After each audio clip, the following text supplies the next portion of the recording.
everybody, and welcome back to Brainwave. And today we're going to be checking out episode 2 of Ahsoka, Toil and Trouble. And this episode, obviously, we're left off in the first episode with Sabine Wren getting stabbed by a lightsaber, and of course Shin got away with the star map, and she is now bringing it to Bylon and Morgan. So we're in a very interesting spot, and the breakdown for this video will definitely have a lot more stuff in it. So try to stay patient with me. I'm gonna go through as much of it as I can, but hopefully I can figure out the main parts of the episode, and I'm gonna explain those as well. So hopefully I get to most of it. I will say I'm not gonna be able to get to all of it, but don't worry, I pretty much got the main parts of this episode down. So that is what I'm gonna explain to you today. So without further ado, let's get straight into this breakdown.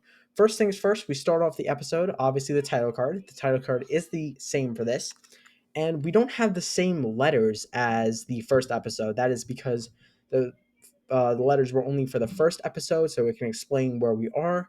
And now we're getting straight into episode 2. And we start off with Ahsoka on a balcony in the city. And of course, she is thinking about what's being said to her. Now, this is directly after Sabine Wren gets stabbed with the lightsaber.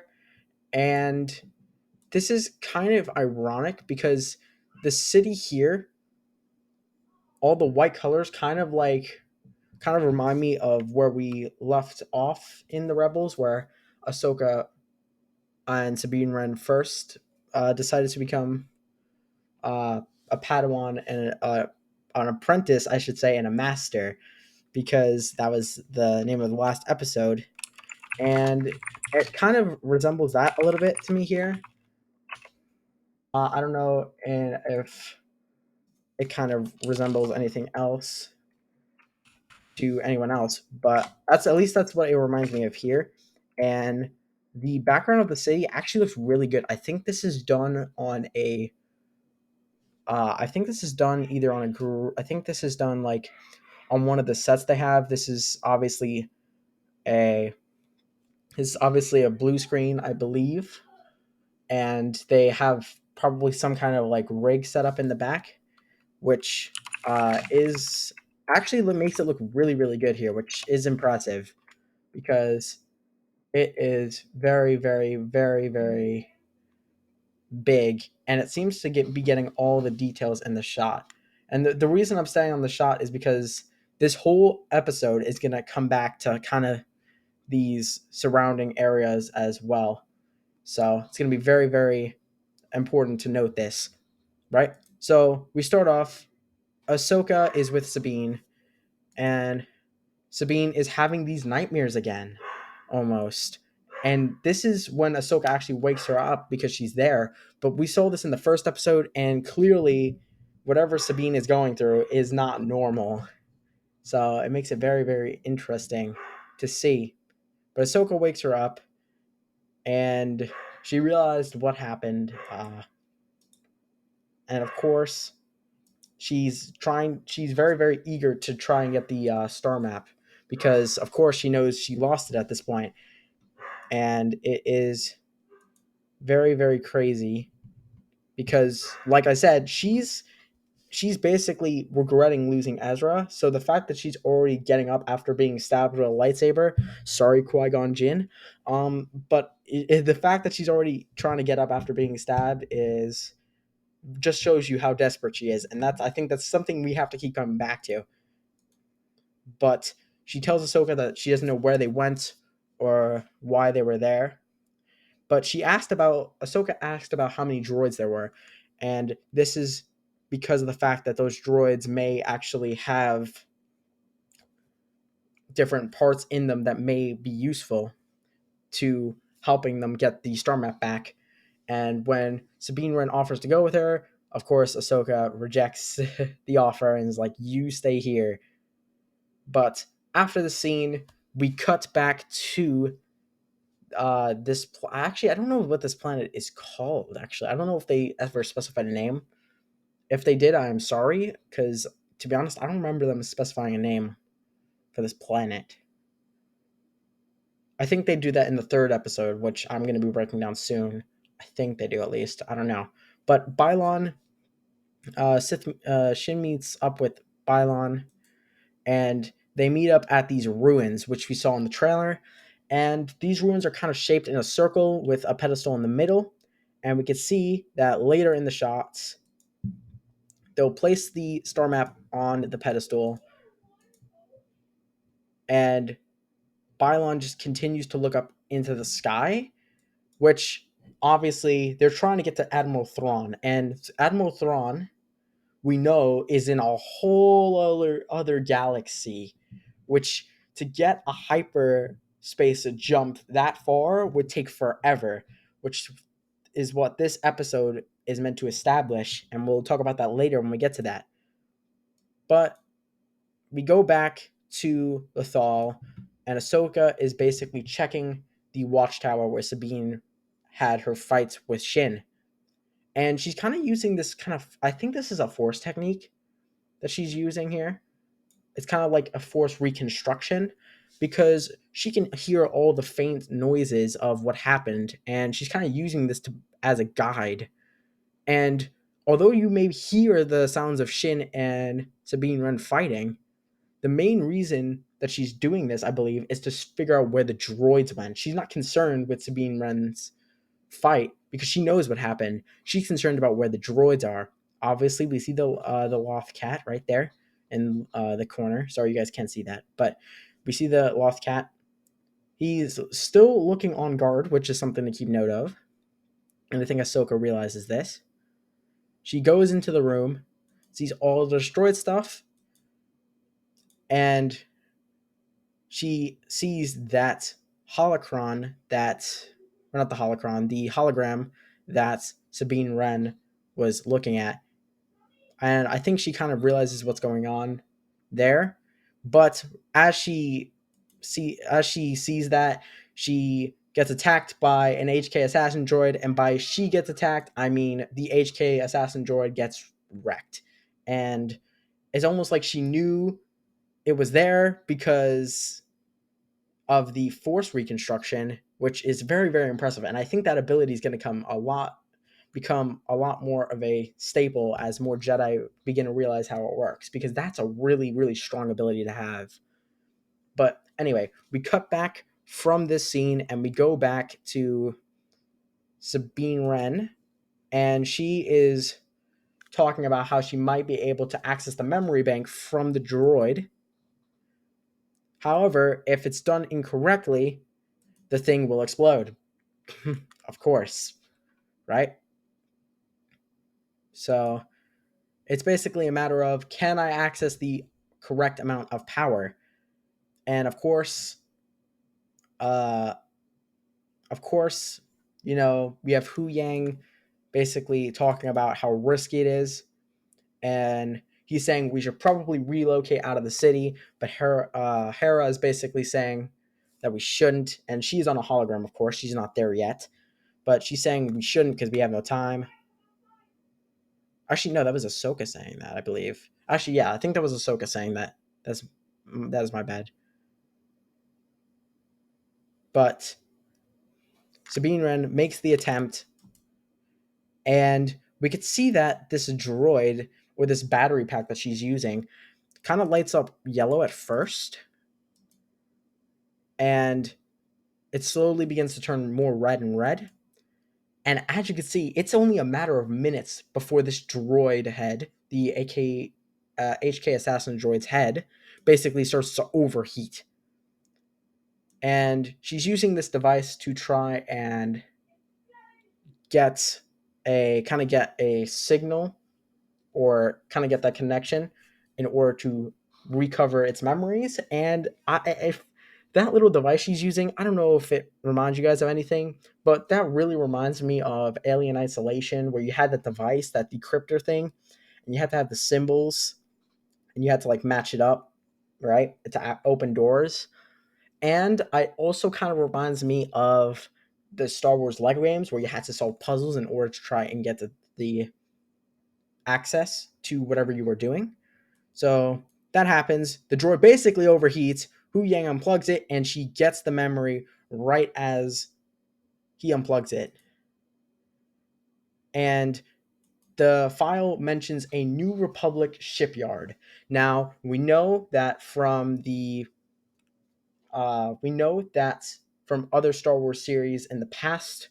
I believe it's mentioned in Bad Batch, I think once or twice, and we know in the Mandalorian season 3, we know that Coruscant is decommissioning everything Empire related because they want to reuse it for their New Republic. However, it's very, very clear that some people don't want to convert and they want to go back to the ways of the Empire. And that's why this shipyard is being compromised. And it's on Corellia. And apparently those shipyards should be the shipyard should be decommissioned. So Ahsoka wants to go check it out, and of course Sabine Wren's like, "Let me come with you," and she's like, "No." uh, yes. See, I am watching some of the scenes now to make sure I get everything as well in the background. You guys won't see that, but don't worry, I'm working on that. I'm working on that. Okay, don't worry about that. But she basically is like, "Yeah, no, you're not coming with me." And Hara and Sabine have this conversation, and Hu Hu Yang leaves, right, to go with Ahsoka, and Hara is telling Sabine that she did good, and she believes that she didn't in Ahsoka's eyes, and that's kind of the thing there is because Ahsoka kind of told her not to do it, and she ended up getting attacked, right? Which obviously, of course, isn't her fault, but Ahsoka isn't like Hara is trying to tell Sabine that Ahsoka isn't like you know, not like ever going to talk to you again, basically. It's kind of the conversation. Right? But I think a matter of what's happening with Sabine here is she believes that she can't really do it. And I think the reason that for that is because she lost Ezra. Because losing Ezra was obviously impacted them all, but I think it's really showing that Sabine was heavily impacted because of the fact that now she believes that she's not capable of doing it, right? That she's not capable of doing it correctly. Like she didn't want to go to the presentation in the first episode. She didn't want to become. She basically dropped out of being Ahsoka's apprentice, and Ahsoka, of course, left. Right, but it's a matter of her not believing that she can do it, and that's why Hara is having this conversation with her because it's a matter of that she's always been stubborn, but now she has to be stubborn in the right way so that she can work with Ahsoka to get Ezra. It's a matter of not giving up, okay, and never backing down. You guys, yeah, I did say that, okay. I uh, but we head back to the scene with Bylon and Shin, and we see Morgan get in there. Now she does fly in this spacecraft. I'm still looking up what kind of spacecraft she flies in here. I'm assuming it's a detached part of the machine that they're building, which obviously I'm not going to spoil anything yet, but it looks to be a detached part of the machine that they're building so that it can just kind of fly down to planets separately. But she gets there and she goes up to the orb and she talks about how that orb can see like or their position kind of. I don't know if it's exactly their position, but the place that they are, right, was not built by the Jedi or any Sith or anything. And she's saying that she can access it. Of course, maybe this has some kind of Night Sister descent. We don't know, right? But she says that she could access it. She activates a green flame using her magic. above the star map, and it creates this gigantic projection of what is presumed to be their galaxy, right? And whatever these ruins are around it, similar to how episode 1 had those ruins around it as well, it's showing them the right direction of the galaxy. Now, this is really, really weird. I don't know how the star map works, right? But what I'm going to assume is that the Night Sisters, right, can use this star map specifically to see wherever they want to see it. Like whatever they're targeting, that's what it will point at, right? Because there's no way that this star map just magically points to Grand Admiral Thrawn. Okay, there's just no way. Okay. Now, maybe they had built it to purposely have a mark on Grand Admiral Thrawn, maybe. Maybe she built it by herself, maybe like betraying the Night Sisters. I don't really know. But that's my presumption because there's no way this thing perfectly lines up with Grand Admiral Thrawn's position. But she uses it and they realize that it's in an entire different galaxy. And obviously, we know that it's across space and time, which she says this, and this is a really eerie line because we know that Ahsoka and Ezra have seen the world between worlds. So is that what she means by that? Or does she mean something else, right? Obviously, I think it's just saying it's across space and time, like the time difference there, right? But that's a whole other galaxy away. Keep that in mind. So they need something powerful to get there, right? But they continue talking about how it's their fate and how fate does not lie, which is kind of, I think, a main point in the show. I mean, fate doesn't lie, right? But that can be interpreted in different ways for different characters. So I'm not gonna jump the gun on that yet. But she talks about finally the Eye of Sion is on its way here. And the Eye of Sion, guys, is a hyper ring. It's actually what you could see behind me right now. It's a hyper ring. Okay? A hyper ring. And if you guys don't know what a hyper ring is, they actually use this in, I believe, the Attack of the Clones, the second movie. And this is basically an attachment that starships can have in order to send them into hyperspace, like Jedi interceptors. Jedi interceptors normally can't go into hyperspace. However, if they have a hyper ring, it allows them that capability. And the Eye of Sion is a gigantic hyper ring with 6 hyperspace engines. Okay, that thing is gonna go flying. Okay, but they finish their conversation. Shin is skeptical about why they're trying to find Thrawn, and Bylon responds by saying, "All the power you've ever dreamed of." But of course, we don't really know Bylon's mission here. We know they're working with Morgan, but Shin is obviously skeptical, and Bylon definitely has a secret agenda. So, but he tells Shin to go to Corellia and assist Morak, who is the Inquisitor that we see, with the final transports, meaning that is that is the last hyper engine they need, which is insane. Okay, but then we cut back to Ahsoka in the T6 shuttle, heading to this New Republic shipyard, and she meets up with Hara at the shipyard itself after she lands, and they talk to this owner of it by the looks of it. And he says that the Empire is no longer here, whatever, and that whatever you guys are looking for is not here. But Ahsoka still asks, "Hey, can we search this?" And this guy's like, "Yeah, I'd prefer not."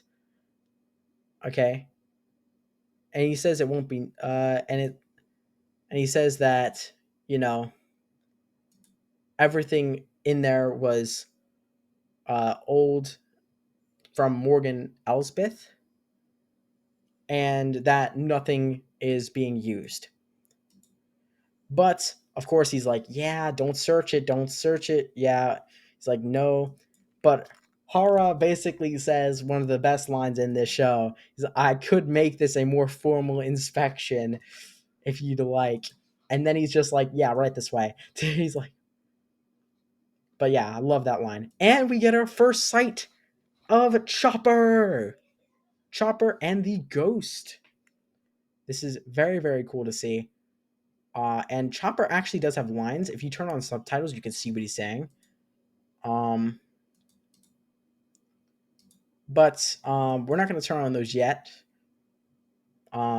If he says something important, I'll explain. He doesn't really say much, but all we really need to know about Chopper is that he does the wah with his arms. You know what I'm talking about, okay? But they're going through the shipyard, and they're talking about hyperdrive generators, which I said engines before. I'm sorry, but hyperdrive generators, and they're asking on their facilities and how they're reconstructing it for the Republic. And they have ex Imperials working there, and that they won't really betray them because they're being paid. So it's kind of scary to see that, because the shipyards, which containing all these starfighters, are in the hands of ex Imperials, and they're not being betrayed. They're not betraying the Republic because of money.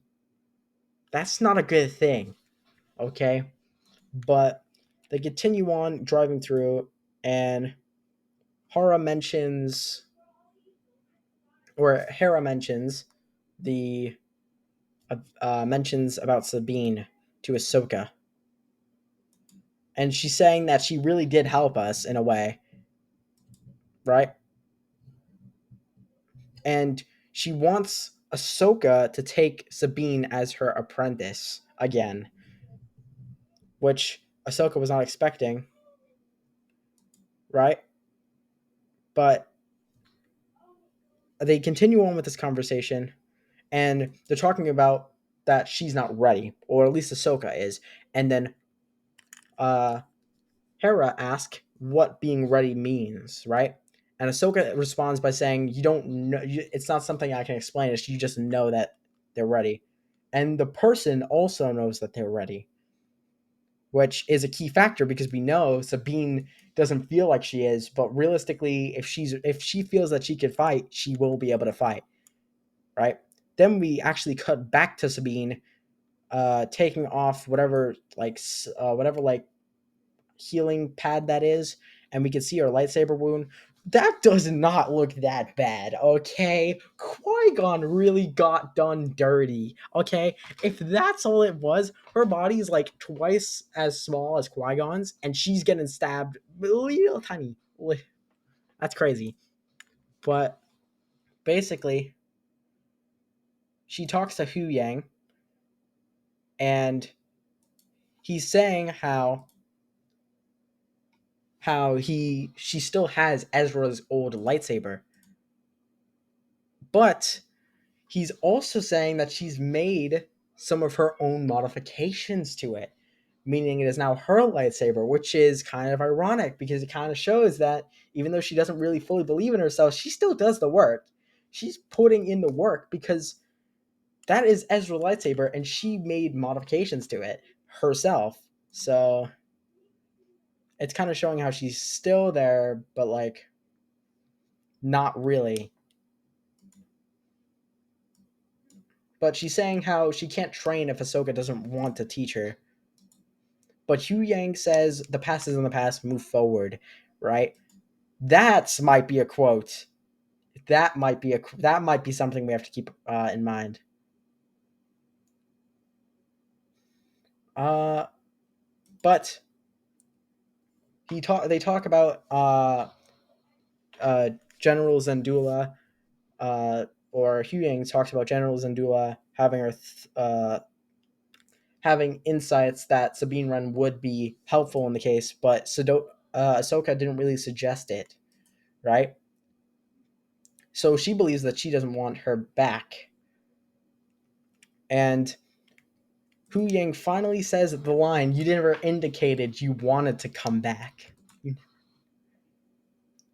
So she's saying she never had the talents or the abilities, right? Which I guess is kind of hard because think about it. Training a non-force sensitive user to now just pick up a lightsaber and start fighting, it's very, very difficult because a lightsaber requires a lot of balance to master, right? And it's a lot easier for force users because they have the force to balance them, right? Or like force sensitive users, right? When Sabine is a Mandalorian, so she knows how to handle a weapon, but it's a lot harder for her because learning that balance, right, is a lot more difficult without force. But she doesn't want to waste any more of her time basically looking for excuses, right? And Hu Yang basically says the only time you're wasting is your own. Show her that you're ready, basically. And we cut back to the Imperial fleet. And he's talking about how it's being decommissioned once again, and they're using different sectors in order to do this. And they're saying how one starship is able to basically pay for a bunch of reconstruction projects in the Republic, which is kind of good, I guess. It's really, really good, but they really should have preparations for war because we know that the Force Order took over simply because no one was there to really counter them. No one was, you know. So, but she, Hera brings up the point about the hyperdrive core, which he mentions, but he says that it is serving the Republic, right? The Republic fleets.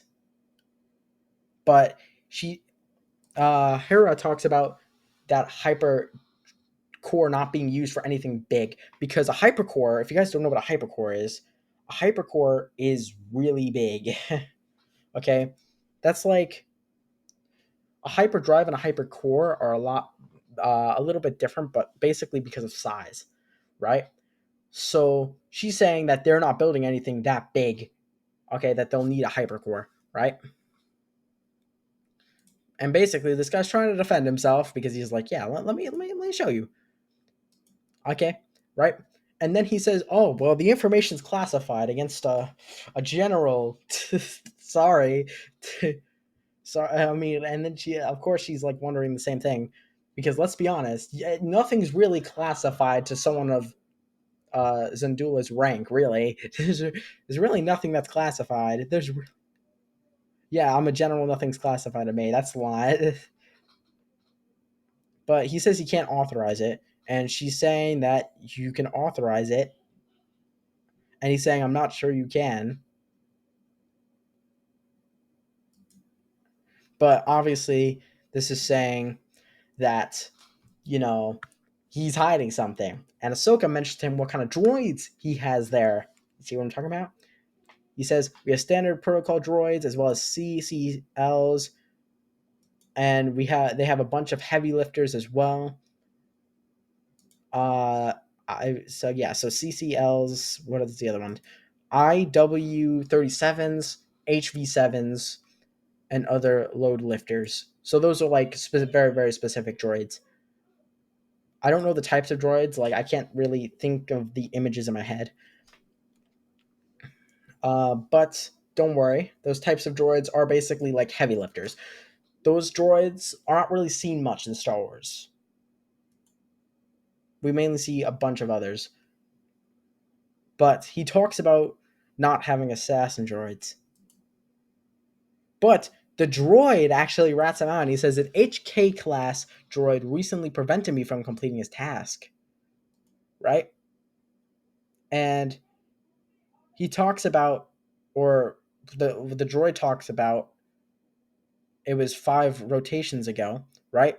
And that the droid that told the droid not to do their job was actually a high level security clearance or had a high level security clearance code, which is very, very interesting. And Ahsoka asks where the droid is now, and it says that it is departing on the transport. And this is where the fight begins. So after this scene, Hera talks about stopping that ship, and they say that they cannot do that and that has been it has been hold up. I think they talk about it being like it's been cleared for departure. Yeah, they talk about it being cleared for departure and that they can't do that, right? But it turns out, okay, that everyone in the room that they have entered is a empire is of empire loyalty, and they basically just get wrecked here because Ahsoka wrecks them. Hera shoots like two of them, I think, or actually, I think it's one. Hera shoots one, right after Ahsoka basically takes out the other three, and it just goes to show you that they're not always that loyal. And this is the guy hiding behind the droid because he's scared for his life. Now, I will say, before I did mention that that was the ghost, right? But what that actually is, what Hera's ship actually is there, is the Phantom. And the reason I said the ghost, right, is because I believe I could be wrong. Tell me if I'm wrong on this in the comments, right? I don't really know much about this ship, right? But tell me. I think the ghost is the actual full length ship that the rebels used, but the Phantom was like their little like extra bonus ship, right? That was inside of it, right? I believe that's right. It's a lot smaller than the Ghost, but it's a part of the Ghost and it has blasters, which is really nice. But tell me if I'm wrong on that in the comments. I can't confirm that, but tell me if I'm wrong, right? So Ahsoka basically jumps out the window and she's like, "I'm chasing this down," and she sees an HK assassin droid and Marok. After so long, we're about to see Ahsoka fight another Inquisitor, and they start this fight basically just like staring at each other, kind of. Ahsoka knows she's not going to get to the hyperdrive. Hera is basically just trying to reach it with the Phantom, and she goes up, and Chopper is, of course, there with her. We do love Chopper! Chopper! Sheesh! But Marok is ready to fight Ahsoka, and Ahsoka basically is ready to fight Marok, and basically they just start going at it.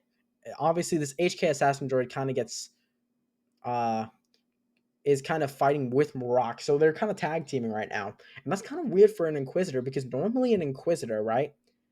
An Inquisitor works in a team, right? Like there's a team of Inquisitors, like Vader had his Inquisitors, right? Vader had his Inquisitors, the Grand Inquisitor, right? But they really don't work in teams unless they are like axed too, right? Or they're going on some kind of like briefing or whatever. We don't like the second sister really works alone, really, most of the time in Fallen Order with Calcestis. The Grand Inquisitor kind of works alone. Even Rava, but even Riva, not Rava. Why did I say Rava? That's Secret Invasion. Riva betrays the Grand Inquisitor, so she's not working with him. Riva then works by herself to try and get to Kenobi in the Obi-Wan series, or on the Kenobi series. Um, and then yeah, they really just work alone. Even Marok's kind of working alone because he's working with a droid. So, but we cut back to Hera. She sees that Ahsoka is not going to be able to catch up with them, and Ahsoka is fighting them in this really good duel. She's not really like doing very explosive movements, almost like graceful movements in this fight, right? And obviously, she's not having the most simplest time fighting this Inquisitor as she did with the other one, right? In Tales of the Jedi. And it's kind of weird, right? So I'm gonna assume, right, that the reason she's struggling here is because that Inquisitor has Jedi experience. I have a feeling. I have a feeling that might be a Jedi. Some people believed it could be Barriss Offee, but it's kind of unlikely. It's Barriss Offee was actually the one that framed Ahsoka for the bombing of the Jedi Temple. And it could be her. I really don't think it is. Maybe it is. If it is, that would be the biggest plot twist for me ever. But we cut back to Hera taking the Phantom to chase down this transport. And She instantly got shots at. Like she instantly gets shot at, and I'm assuming that she has the deflective shields on because you can see that the blaster shots are kind of like hitting something, but they're stopping. So I'm assuming they have the blaster shield on, and we have Chopper going crazy in the background. I'm trying to see what he says now. It's very difficult because the subtitles basically say like that he's just kind of like making sounds like wah. Okay, right? But Hara tells him to keep his lid on. To you know, and Ahsoka is still fighting these two, and she kind of almost gets pinned on the edge here, but she's able to get out of this here, and she does this by basically separating the Inquisitor from the HK Assassin droid, and of course she wrecks the HK Assassin droid. But really, something smart here. She uses it as cover, right? And Maroc kind of seems like he's trying to avoid it, but he ends up just forgetting about it. It's kind of ironic. Maybe they're trying to save resources, maybe. But of course, now it's just Ahsoka and Maroc. Now this could be Barisofi. I don't say that the theory on Maroc being Barisofi is bad. I just feel like it's not. I feel like it's not. Maybe it is though. Then we cut back to Hara, and she is chasing down this transport, of course. The blasters are still being deflected off, and she tells Chopper that they are not going to be able to not going to be able to stop it or shoot it down because it will crash into the city. So she says that she is going to put a tracking device on it, and she says to him, "Don't miss this time." Now, because Chopper is going to throw a tracking device onto the ship, and she says, "Don't miss this time." Now, I don't know what reference this is. This has gotta be a Rebel reference. Okay, I don't care. Like whoever tells me this has to be a Rebel reference, I just don't know what the reference is. I'm sorry, guys. Okay, don't worry. I'm gonna look it up. Okay, I'm gonna look it up. Okay, and I'm gonna know. Actually, you know what? I'm gonna look it up now. What has Chopper missed a tracking device throw in Rebels?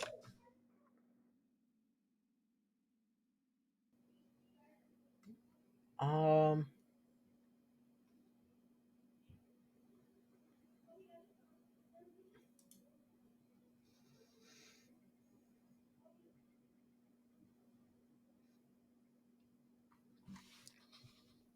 hold up. Hold up. I'm gonna go to YouTube and search up Chopper missing the tracking. Hold up. My mic's really close to the keyboard. Sorry about that, guys.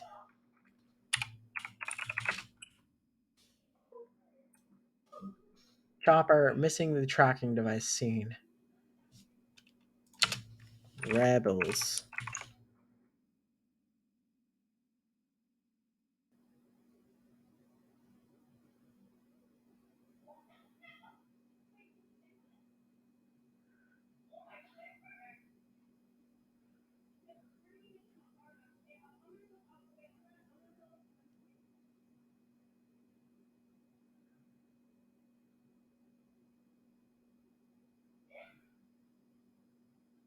Yeah, okay. Yeah, I'm sorry, I cannot find the scene, but that's definitely a reference. Okay, I don't really, I know that that's a reference. So, but tell me in the comments if you guys know what that reference is. Like I said before in last episode, tell me if you guys have information that I should know. Please tell me. Okay, but that's definitely a reference to Rebels. I just can't find it right now. But she says, "Don't miss it this time." And actually, when you translate what he says "I never miss," which is funny. But Ahsoka is fighting this Inquisitor still, and she's dueling him, and they're actually kind of fighting really, really quick. Ahsoka's movements are very, very quick, and now she starts using explosive movements by the looks of it, trying to block this Inquisitor's shots. But Ahsoka gets the Inquisitor kind of pinned there. We cut back to Hara. Chopper's looking for the tracker, and he can't find it. He's just like, "Where is this tracker?" And Hara says, "No, I did not go through your stuff. Did you look under the backup battery?" This whole commentary is funny. But he found the tracker. And she says, "Hurry up. They're about to clear the atmosphere." And if you guys don't know, once they clear the atmosphere, they are basically able to get away, right? Once they clear the atmosphere, you can hyper jump into space, right? So that's why she's saying, "Hurry up before they get to the atmosphere." But so we cut back to Ahsoka fighting the Inquisitor, and she force pushes them back. And the Inquisitor activates the spinning lightsaber, and they throw it at Ahsoka. She flips over it and chases them down, right? And Ahsoka basically gets gunned at by this other ship, right? As she's chasing him down, right? He gets Morak gets on the ship with Shin to accompany him. Ahsoka goes through the smoke and realizes that they got away. And this, we can confirm that Morak is force sensitive, okay? Because he does pull back the lightsaber. And Ahsoka just does this cleanest dodge. She's like, "Yeah, I know it's coming back. Like, I'll just move. I'll just move. I know it's coming back. Might as well just move."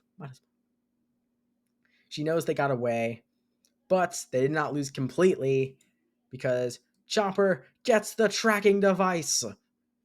Chopper with the throw. It's good. It's good. I love that scene. But they got it, and Hera tells Ahsoka, and we finally go back to Sabine Wren in the Watchtower. Obviously, the Loth Cat is still there. She comes back to it, right? She goes through her stuff and takes out her armor. Yes. Yes, dude. She takes out her armor and she grabs her helmet and basically does this in this basically does this suit up scene, right? But right before she puts on her helmet, she cuts off her long hair. And this is actually something that Kanan did in the Rebels as they were about to basically, I wouldn't say as they were about to like have a life-changing moment, pretty much, I guess, right? But she basically mimics what Kanan does in the Rebels here, which is really, really, really interesting. But she cuts off her hair, and we cut back to Ahsoka and Hera at the scene, and they're talking about uh they're just guessing what's happening with the with what's her name, with Morgan and Shin and Morak. They're just, speculating, right? But Ahsoka goes back to her ship, powers it up, and she gets a hollow message from, at least that's what I'm calling it. I think it's a hollow transmission. Yeah, I'll say hollow transmission from Sabine Wren, and she basically is in her suit. And if you notice in the hologram, she has the lightsaber on her side now. And she said that she is ready. And Ahsoka agrees, and she meets up with Sabine at the mural. And this is basically a direct reference to Rebels again. This is basically the same exact scene of them joining each other in the first place. She goes up to the she goes up to the moral, uh, the the memorial or whatever it is, or like the mural, right? I think it's a memorial and a mural, kind of. It's kind of weird, but this is obviously the mural is identical to the Rebels one, which is really really cool, right? But before looking away, she looks at Ezra and then she looks at herself, I think, as well. Oh no, she doesn't. No, never mind. She just looks back, right? But you can see that in the corner right there, she does have the white hair, which she doesn't have anymore. She just has pure purple hair now. So, but she meets up with Ahsoka, and it is identical scene. Identical scene. Ahsoka says, "Nice haircut," right? And she says it's more me. So, and that's basically saying Ahsoka, basically telling Ahsoka that she's ready, right? And Hu Yang basically says, "I have a transmission from General Zandula, and it appears that the transport was traced to the Denab system. It remains in orbit around. It remains in orbit around. Okay, so it's in the Denab system, and it remains in orbit around planet Cetos. So that's the name of the planet that Morgan and Bylon and Shin were on. So basically, now they have a transmission. We better get moving, and that is when Ahsoka says we better get moving. Finally, she says we, right? Because she knows Sabine is now ready and she is in fully. They fly off away from the city, and basically they talk about basically she finally refers to Sabine as Padawan, which if you don't know, Padawan is basically a Jedi apprentice. It's the lowest rank, right? But it means you're an apprentice of a master. And finally, we get to see this hyperdrive core, right? Going to the hyper ring, and look at this behemoth, okay? This, you guys can't see it right now. Actually, I have a picture of it so you can. You This is a behemoth of a hyper ring. And Morgan is talking about how they finally finished the process, and soon this eye will be complete, and we shall deliver Grand Admiral Thrawn away from his exile. Um, and Bylon basically senses something in the Force, and he says that her presence in the Force is, he describes it as, I believe, elusive, meaning kind of like on the edge, I think is what he's trying to say. I could be wrong, but we know that Ahsoka isn't a Jedi and she isn't a Sith, okay? Obviously she's not a Sith, right? But she's not fully Jedi either, because she kind of doesn't like the way the Jedi do things, right?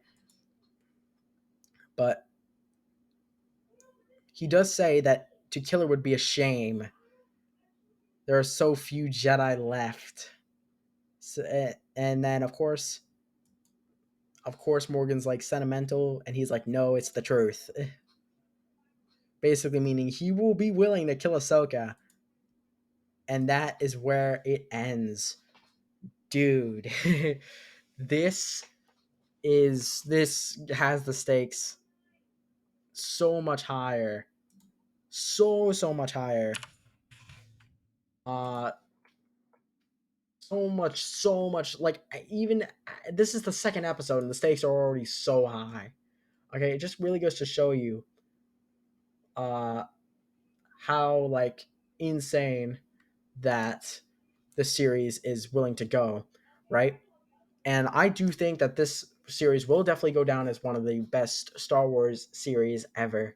So I'm really, really excited to break down episode 3. I'm really excited to break down episode 3, which is already out. Don't worry, the breakdown of that is coming. But for now, hope you guys have enjoyed this Brainwave video. Make sure to tell me in the comments what I missed, what you think we can break down or go into, right? Especially with the Eye of Sion, because we know that there is a Darth Sion in the novels and in some of the games, who is not a really, really, really fun Sith Lord. He's probably one of the worst. But yeah. So there might be theories about that as well. So, but for now, hope you guys have enjoyed this video, and I will see you all in the next one.